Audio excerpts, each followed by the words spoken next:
What's up, guys? Welcome back to the YouTube channel. I'm Turbo John, and we're at Randy's shop, RJ Motorsports, down here in Wilmington, working on the hot rod. Let me show you what we got going on. Comment, like, and subscribe. Check it out.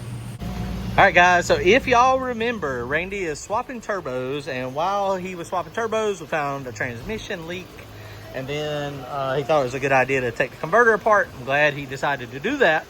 I was just like, nah, it's probably fine. It's okay. I was wrong. The converter was trash if you looked at the last video. So he got him a new converter. Got it with Mark Mickey, sent him the old one. And essentially, the old one, there's a lot of new stuff available now. And so we've got the old one, and he's got, well, I shouldn't say, he doesn't have a whole complete one. So he's got these two, he's got the front and the back, and there's something in there shaking around. But I think that's the part that was broken there. So they sent that back. But what we were just doing, they also, so they got everything hooked up with this thing so that they took the pads off of it. But this is something that's interesting. What we were just looking at on the time lapse is this adapter back here in the back. You see how short that one is, and it kind of sticks out. We machined that down when Randy first got this transmission several years ago. And the reason why is because on a small block Ford that runs the Chevrolet transmission, you have to run this adapter here. Unless, I don't know if they could ever do it with a, I don't know if they could machine it properly like that or not. But we run this adapter, and basically what happens is the way this one, the spacing, and he's got it on the back of the converter. You want to pull it out 1/8 of an inch to 3/16 of an inch. You don't want to pull it out more. You don't want to have it too close because it'll knock the thrust bearing out. So I just took this one with the spacers that they put on the back, and with the other shim back there, or the nose, the pilot hub, I think is what it's called. It was rocking. And so what that means is the converter, the snout was bottoming out in here before the pads were touching the flex plate. Now, a lot of people, they'll push it back in the converter, in the transmission, and it's back in the transmission as though they measure it and they go, okay, cool, we got our 3/16 of an inch or whatever it is, 150 thousandths, whatever it is. And then they slap the converter up to it, but then they don't look, and this bottoms out and there's still a space there. And so then they go, oh, okay, well, I just need to put a washer in there. If you do that, if you just put a washer in there and it's bottomed out in this crank here, when the converter starts trying to push, that's what one thing that kills thrust bearings. And so I know people, a lot of times, they have problems with thrust bearings. It could be pressure in the transmission, cooler line pressure. It could be not enough clearance here, or it can be here. And so I've seen that happen. I've actually done that before. Wiped out a thrust bearing, and I had plenty of clearance here, and then I realized what was happening. So that's the reason we swapped that. Also, you want to make sure you grease this up just a little bit. They all run together, right? I mean, so this is not spinning by itself, but you want to put a little bit of grease on the part that goes in the crank, and we always put a little bit of grease on this part here too. And then that way, as the converter is trying to go in and out, if this flex plate is flexing just so slightly, it doesn't bind it up. Because if it binds up, then it's the same thing as having an issue with it just binding. So I got transmission rebuilt. It's all fresh. Transmission is good. Torque converter is now good. So we just got a couple things to finish. Cold side pipe got done. Uncle Mike and Brian finished that. But we're going to try to crank this thing tonight and try to spool it up. Hang on. All right, what you got?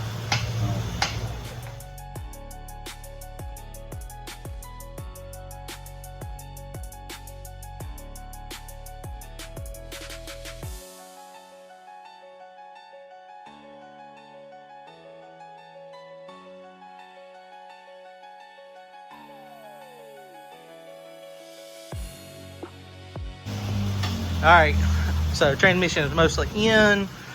They're putting up the transmission support back there in the back now. Now the way Uncle Mike built this, when he put this transmission support the way it is, we don't need the lateral bar because that makes it so there's no way it can move. What we were just doing too is, what we did earlier is we had the spacers on it, and Randy was like, man, I don't think I had the spacers, and I didn't remember, and Randy was right. Maybe I should start listening to Randy more. Just saying. Just got lucky.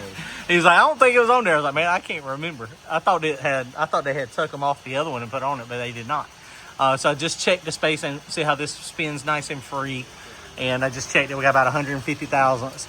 So it pushes all the way up against the converter. And so now it's nice and flush. It's not bottoming out in here. It's flush there, got about 150 thousandths.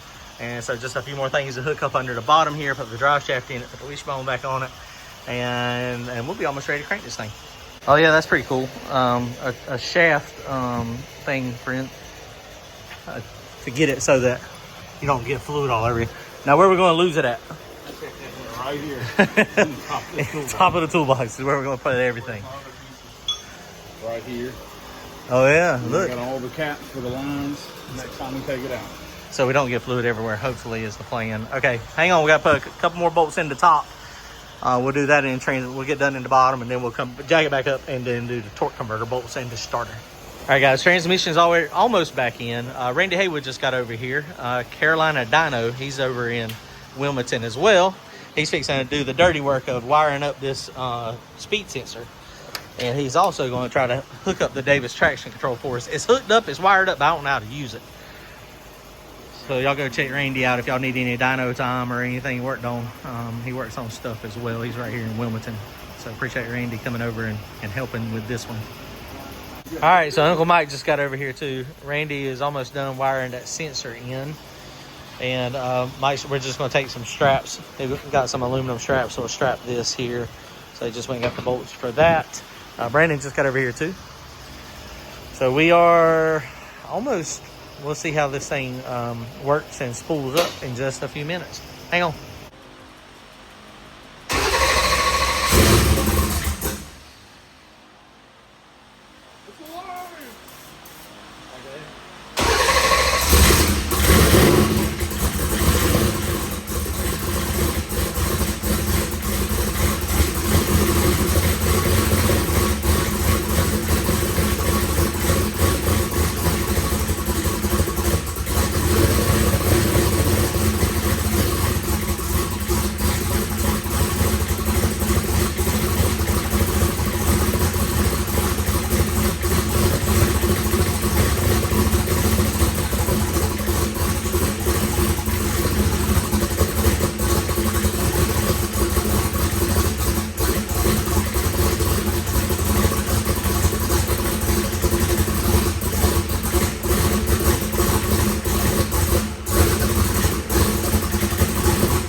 Why is it dripping so much fluid? Condensation. It's making a lot of, it must be real rich. I mean, it's water, it's not alcohol. Oh, it smells like alcohol. Okay, yeah. Yeah, it's just water. All right, guys, it cranked up, putting more fluid in it. Wasn't too bad. Don't see any leaks. Lots of condensation coming out of this thing. Probably because, a lot of it's probably because this is so far up it can't come out, so it's just pulling up. How are you going to cut that? You going? However he wants. Here. Probably. That one? Yeah. One of the two. Maybe right in the middle. I don't know. I might would do it. Remember, it'll try to push it. Yeah. I was going to get it just off the car just a little bit. Right. Kind of just like the last one. Okay.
Okay, we don't have this vented is one of our problems. I don't have any pressure on it. But.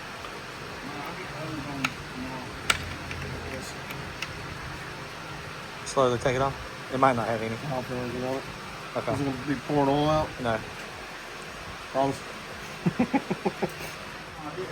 Okay. We're going to pull the valve covers off too and go through the valves.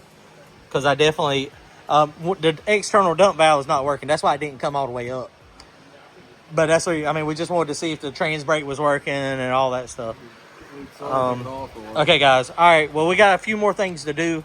But we are, I mean, mostly done. What is that under the car that's leaking? All that water. Oh, that's the water, the condensation. Water condensation. Yeah, it is a lot of condensation. Did you feel how cold the intake was a minute ago? Ice and over almost. Why is it doing that? Well, I mean, because alcohol is cold. And we're targeting, the air fuel ratio we're targeting idling is 4:4. So, I mean... It's cold up here and it's hot anywhere else. Yeah, it's cold all in there. You can see the condensation. Yeah. And that's just what, I mean, alcohol injectors do. And it's reading like it's bouncing between 4.2 and 4.4, so it's doing what we wanted it to do that way. Okay, so we got a few more things to do, but we should be good to go to the track this weekend. Comment, like, and subscribe. We'll see y'all later.